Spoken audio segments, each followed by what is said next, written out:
EV Comply, simplifying your charge point installations. Another week, another EV roundup. It's Friday the 12th of November, and here's your latest industry news directly from EV Comply. Let's start the week with this. The Green Finance Institute has highlighted 18 solutions to overcome the financial barriers to decarbonising road transport in the UK by 2030 in their latest report. It covers mainly two areas: consumption uptake of electric vehicles and EV charging infrastructure.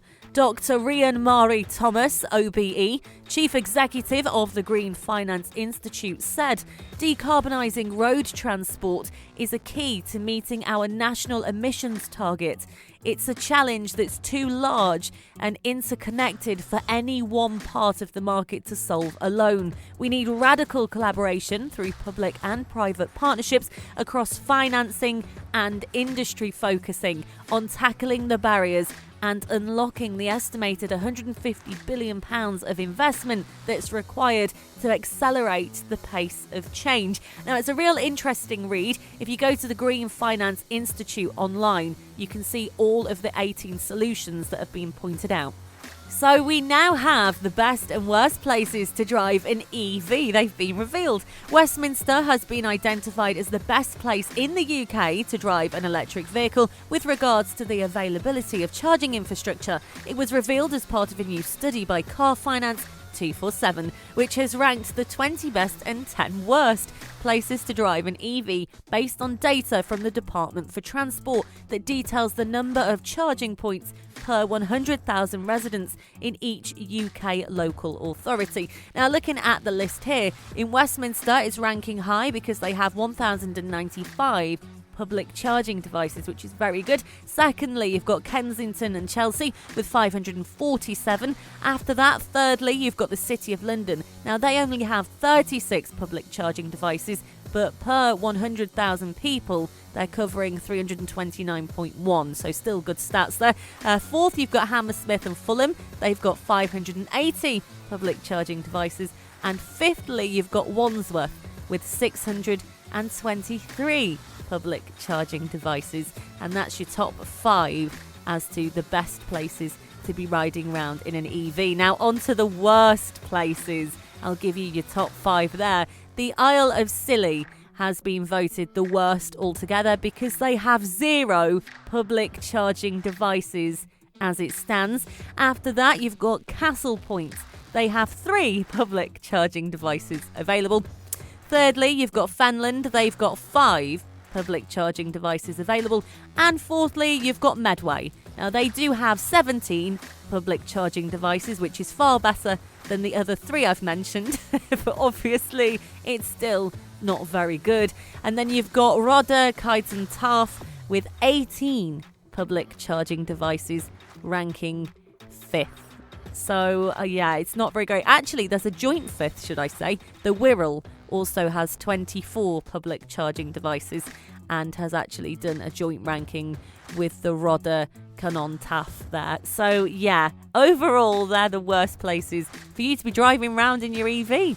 According to Fleet Check, there are currently more than 1 million job vacancies in the economy, and Peter Golding, Managing Director of Fleet Check, has said providing the right company car offering is becoming an especially attractive benefit.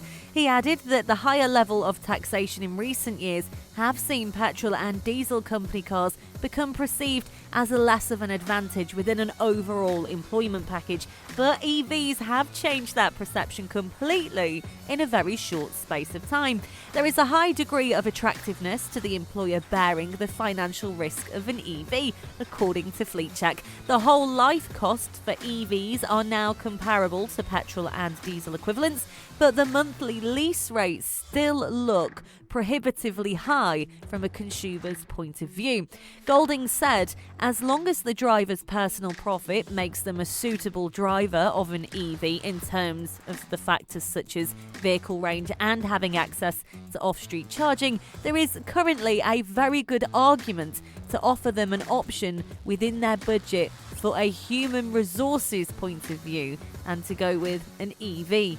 In other news this week, it would not be an EV podcast if we didn't mention Elon Musk. Now, he disclosed in a filing on Wednesday this week that he had sold shares of the electric car maker. Musk said on Saturday that he would sell 10% of his stake if his followers on Twitter approved the move on a poll.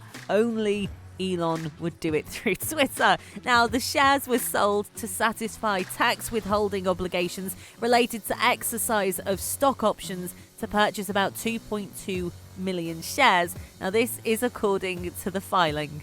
In other news this week, major car firms have failed to back the COP26 EV pledge. Jaguar Land Rover, Ford, Mercedes-Benz and Volvo signed a zero emissions pledge at the climate summit, but other key manufacturers declined. The declaration was agreed by attendees at the United Nations Climate Summit in Glasgow, and it aims to help accelerate the transition to zero-emission vehicles.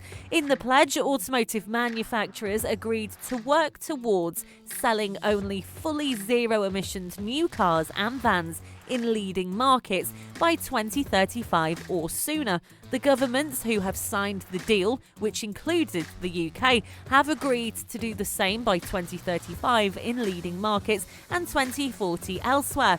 The UK has already committed to achieving this by 2035.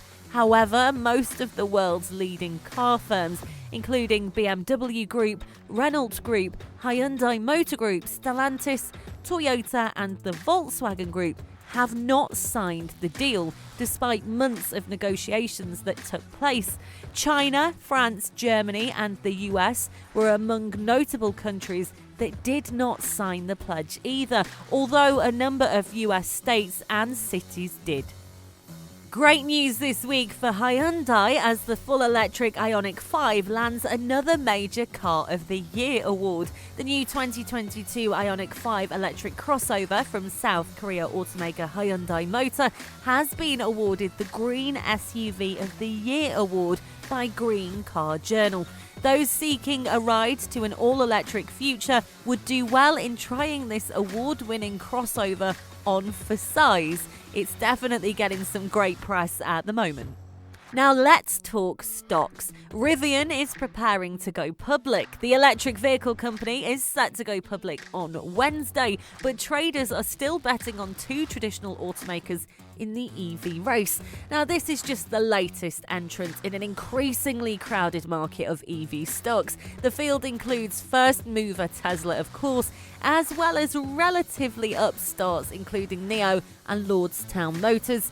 And of course, you've got the established automakers as well, Ford and General Motors. Now, Volkswagen and Ford are proving very popular choices for backing at the moment with regards to the stocks market. But with Rivian entering, will that change things? In other news this week, Connected Kerb, the electric vehicle infrastructure company, has announced plans to install 190,000 public on-street EV chargers worth up to 1.9 billion by 2030. The company has secured new partnerships for 10,000 public on-street EV chargers across the UK, and they did that this year, the majority of which will be deployed across West Sussex and Kent, and that was announced on November the 8th.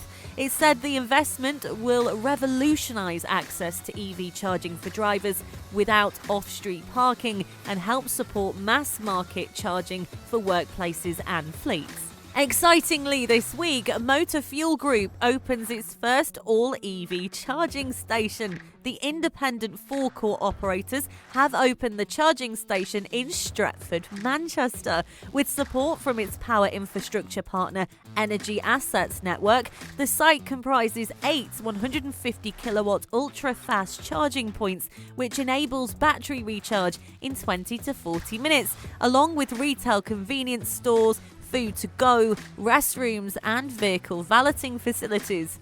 EIN said it has developed a common connection specification for EV charging networks that enables operators such as MFG to build their countrywide presence more efficiently. Alan Hutton, Strategic Network Planning Director at MFG, said, "Opening our first all-EV charging station is a significant milestone for MFG as we electrify our network across the UK." So we know that Renault is a pioneer in electric vehicles in Europe, but while the French car maker offers more EVs than any other local brand, it has lacked a model that can rival its ICE cars when it comes to sales. Now that apparently is about to change as Renault prepares to start deliveries of the Megane E-Tech Electric. It was unveiled at the IAA Mobility Show in Munich 2 months ago. This is arguably Renault's most important EV to date, and for several good reasons. It's family-sized, it looks great as most EVs do. Design is definitely a strong point in the EV sector, isn't it? And it comes at the right time, and most importantly, it's built on a bespoke EV platform. So we wish Renault well with this. We're sure it will fly out. And finally, here at EV Comply, we've added a brand new feature to our fully native app. So if you are struggling with the DNO documentation and notifications, don't worry, the EV Comply app simplifies the process with our new automatic DNO feature. To find out more, you can contact us at info@ev-comply.com or visit our website, ev-comply.com. We would be more than happy to help. So from everybody here, we hope that you have a fantastic weekend, and I'll be back with you next Friday, keeping you up to date with all the latest EV industry news.